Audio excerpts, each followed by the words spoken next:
Ito na po si Yusek Mari Marasigan ng Energy Department. Sel? Yusek, magandang umaga po sa inyo. Magandang umaga po sa ating lahat, Ms. Marichelle at saka si at lalong-lalo na po sa ating mga taga-subaybay. Pasensya na po, may tinaubo na. Apo, Yusek, kasama ko po si Manong Ted. Yusek, simulan ko lang po dito sa naging epekto ng bagyong Uwan, at ng bagyong Tino. Gaano po kalaki so far yung initial assessment ninyo na naging problema natin dito po sa supply ng kuryente, yung mga kable na naapektuhan dahil po dito sa magkasunod na bagyo? Medyo malaki po ang naging kawalan natin sa serbisyo po ng kuryente dahil nga po medyo may kalakasan ng ating bagyo, no? Marami po tayong electric cooperatives na naka-down at kulang pa rin po ang pagbibigay ng serbisyo ng kuryente. Ang minomonitor po natin sa ngayon ay humigit po sa 50 electric cooperatives at ilang mga private distribution utilities sa Luzon at Visayas kung saan po hindi pa po kumpleto ang pagbibigay natin ng serbisyo ng kuryente. Saan pong lugar, sir, sumesentro yung pinakamalaking damage? Sa ngayon po, no, kung babanggitin ko lang po, yung pong mga hindi pa po nakakabalik na serbisyo ng kuryente, mag-umpisa po tayo doon sa kung saan po meron pa lang pong partial restoration na nangyayari, no? Sa Ilocos region po, meron po tayong 4 na electric cooperative na affected. Sa Cagayan Valley region po o region 2, meron din po tayong 4 na electric cooperative na apektado.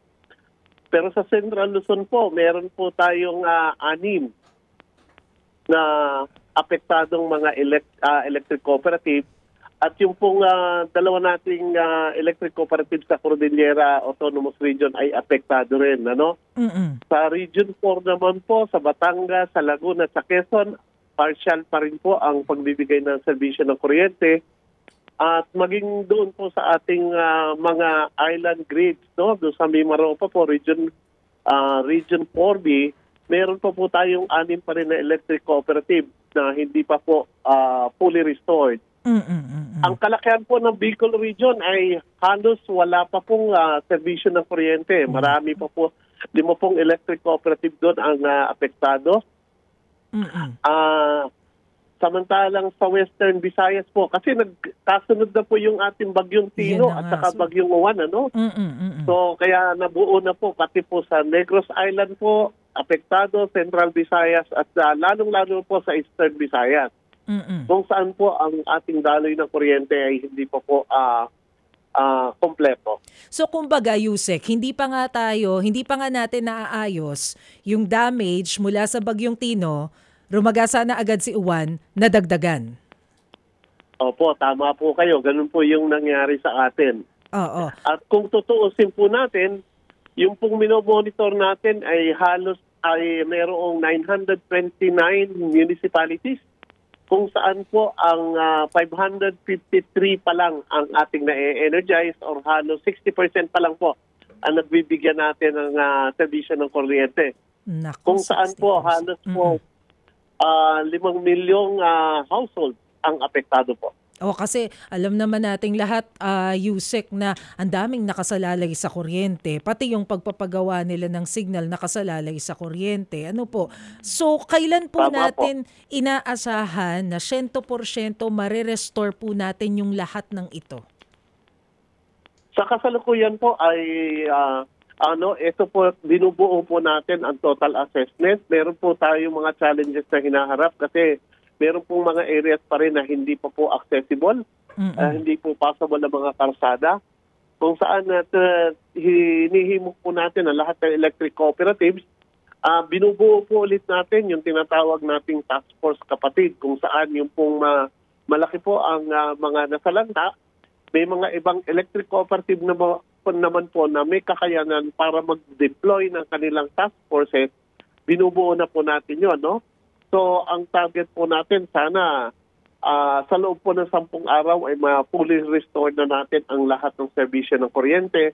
Although, yung pong mga nasa bulubunduking lugar at malalayong lugar, medyo yun po yung sigurong mahihirapan tayo. Ang example ko po rito, yung pong nangyari sa Typhoon Upong sa Masbate, no? Halos parating pa lang po yung ating 100% energization ng isla, pero dahil dumating na nga po yung panibagong bagyo, meron na naman po tayong major lines na naapektuhan. Kung kaya't balik po tayo sa partial services.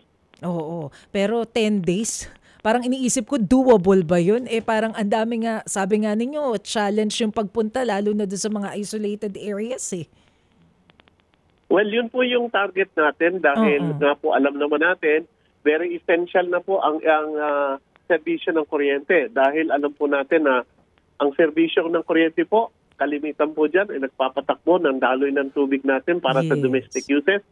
Ang kabuhayan po natin at maging yung pagbibigay po natin ng tulong serbisyo, lalo na po sa mga evacuation areas, sa mga local government units at maging sa mga commercial centers po. Ito po yung mga focus natin na paunang mabigyan po ng serbisyo ng kuryente dahil dito po nagaganap yung mga pangangailangan natin. Kagaya po ng mga ATM natin, dapat po magkaroon na ng serbisyo ng kuryente dahil kung wala po tayong serbisyo ng kuryente sa mga commercial malls o mga bangko, wala po tayong aasahan na magkaroon ng kahit pera tayo sa bangko, hindi po tayo magkakaroon ng cash. So ito po yung mga inuuna natin. Ganun din po yung ginagawa natin sa mga evacuation centers, clinic at mga hospital. Okay. Opo, ito hong mga electric cooperatives ngayon na problematic, Yusek, paano po ang tugon kaya dito sa pangangailangan po nila? No, halimbawa po, kasi usually yung mga yan walang stock ng transformer, walang stock ng poste, mga ganun po. Ito po yung isang magandang naging project po ng National Electrification Administration. Nagbuo po sila kung saan tinatawag po natin na regional hub ng mga supplies and material. So dahil alam po natin na ang isang pangangailangan, kalimitan lalo na pag may ganitong kalamidad, yung pong mga parts, supplies and material. So nagkakaroon na po tayo ng regional hub kung saan yung pong ating mga electric cooperative ay madalian pong nakakakuha ng supply. Ayun, opo. At yan ho ba ay pwedeng utangin ng cooperative?